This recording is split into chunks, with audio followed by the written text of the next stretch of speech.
வணக்கம் தூத்துக்குடி தாத்தா கருத்து கடை. என்ன பார்க்க போறீங்க? நம்ம கடைக்கு வந்த செமையான பாறை, மஞ்சப்பாறை பாருங்க. நல்லா ஃப்ரெஷ்ஷான பாறை. இப்போ கட் பண்ண போகிறோம், வாங்க பார்க்கலாம்.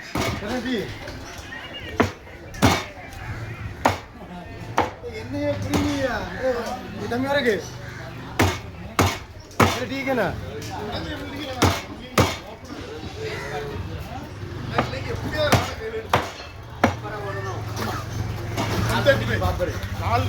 ஒரே கலக்கல் தண்ணி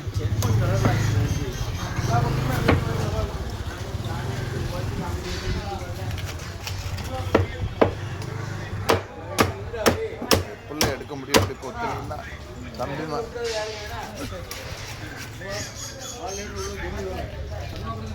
இங்கிட்டு வா, ரத்தம் தெரிக்காதான். இங்கிட்டு வான்னு ரத்தம் தெரியும். மீன் தலை இந்த மாதிரி ஃப்ரெஷ்ஷான மீன் உங்களுக்கும் வேணும்னு நினச்சிங்கன்னா ஸ்க்ரீனில் கொடுத்துருக்க நம்பருக்கு காலம் மெசேஜ் பண்ணி நீங்களும் ஆர்டர் பண்ணிக்கலாம். நன்றி. அடுத்த வீட்டில் சந்திக்கலாம்.